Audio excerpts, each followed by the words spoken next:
Hello guys, welcome back to the channel. The New York Liberty had one major job against the Indiana Fever today. Stop Caitlin Clark. And honestly, they failed. If your defensive game plan is built around slowing Caitlin down, but she still gets comfortable, creates open shots, controls the offense, and makes the right reads, you are already in trouble. The Liberty did try to blitz Caitlin whenever she came off screens. When Aaliyah Boston or another Fever player came up to set the screen, New York often sent two defenders toward Caitlin, but Indiana kept finding ways to punish that aggression. One of the biggest examples was Aaliyah Boston. Boston would set the screen, Caitlin would come around it, and Aaliyah would immediately pop into space. Caitlin didn't even always need to look directly at her. She could simply throw that beautiful over-the-head pass into Boston's shooting pocket, and suddenly the Fever had an open three. That's the problem with overcommitting against Caitlin Clark. You may stop the first action, but Caitlin is smart enough to make you pay somewhere else. The Liberty also used Han Shu to make things difficult. Han is 6'11", and New York positioned her in areas where she could protect the middle and reach into Caitlin's driving lanes. Caitlin got stripped twice by Han Shu in the first half because she was expecting a normal defender to react a certain way. But then Caitlin started feeling herself. At one point, Han switched onto her, and Caitlin basically danced outside, dribbled around, created space, stepped back, and fired a ridiculous 30-footer over a 6'11" defender. Bang! If you're Brianna Stewart, a legitimate DPOY candidate, and you're watching Caitlin's dance, step back, and knock down shots in your face, you're probably thinking, what the actual? And that was the Caitlin Clark problem for the Liberty. Even when they had defensive pressure, Caitlin kept finding answers.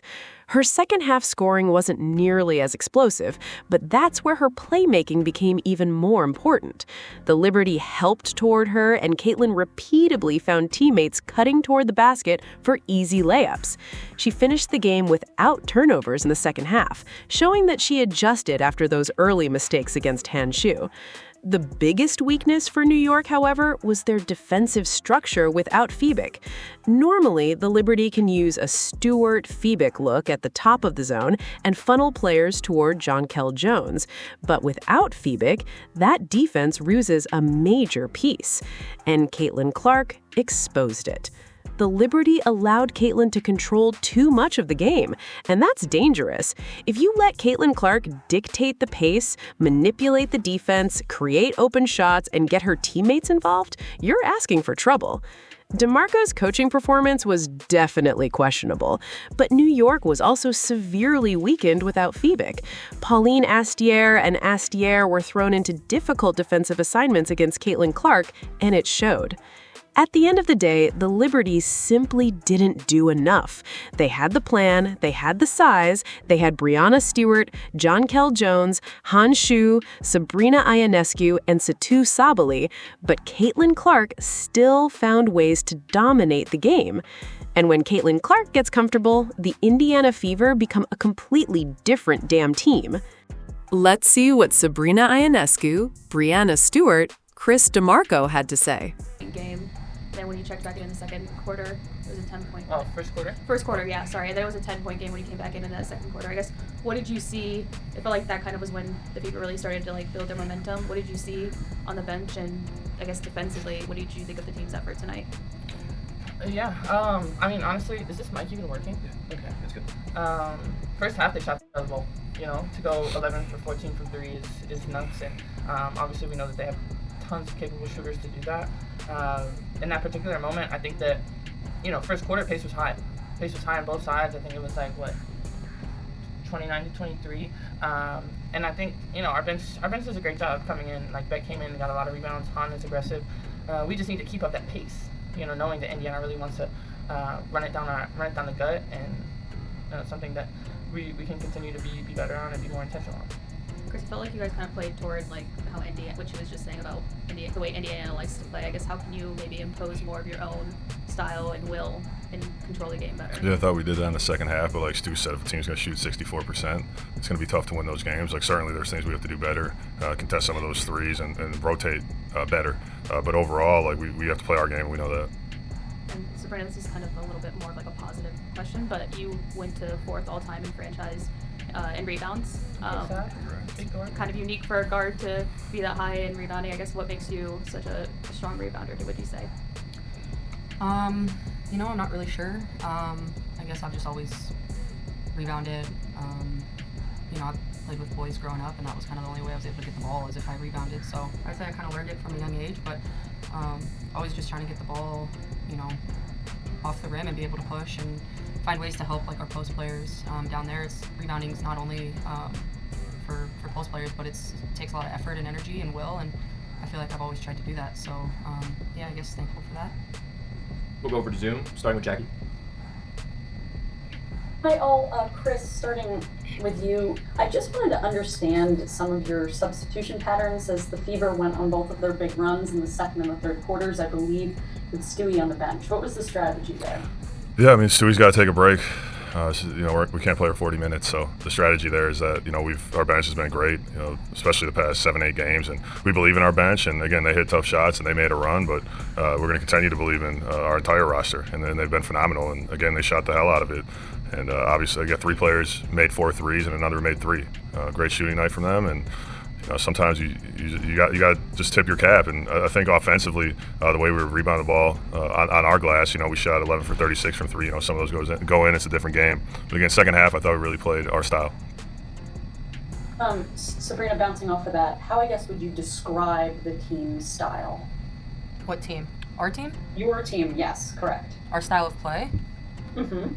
I mean, we play together, we play fast, we take the right shots, we share the ball, everyone comes in, knows what they're doing, we have roles, we have purpose. Yeah. Jeff? Okay. Jeff? Thank you. Hello all, sorry to go your way tonight. My question will be for Coach.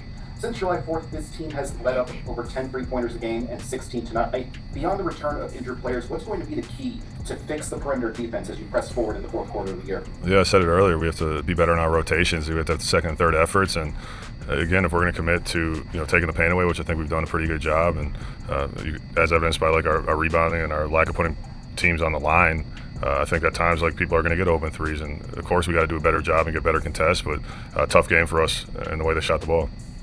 Appreciate your time and insight. Safe travels. Miles?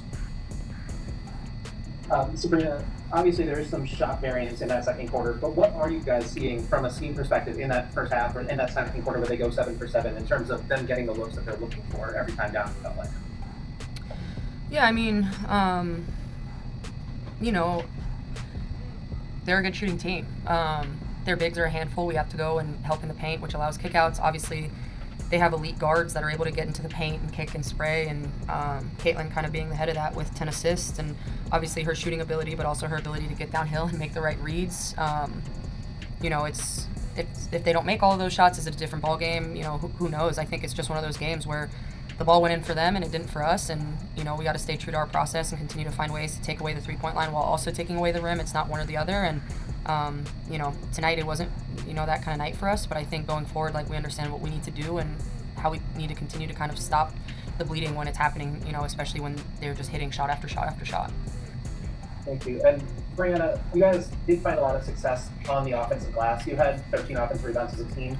When you know you're going against the fastest pace in the league, where do you find that balance between when to crash, when to tag in transition, and when to impose your will? Yeah, so we want to crash every time because basically, you see it tonight. We got a lot of O boards, but if we crash and we're getting in the mix and we're getting the ball, they're not able to kind of run out. But also, even if we're not getting the ball, if we're crashing correctly, we should be on the top side of the other player. You know what I mean? Like the other team's offensive player. Still they got some easy runouts early, but I think not as many in the second half. I don't know. Don't quote me. Not sure, but that's what it felt like. Lucas?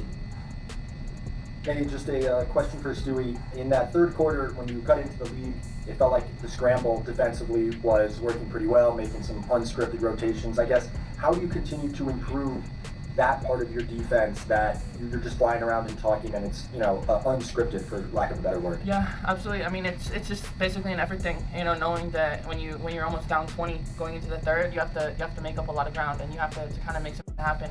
I feel like we were continuing to kind of rotate and find that second and third option, and that's how we got it back within, I don't even know, under 10. But to do that for 20 minutes is really tough. I think that,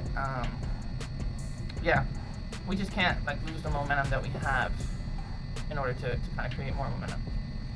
Thanks, guys. Thanks, everyone.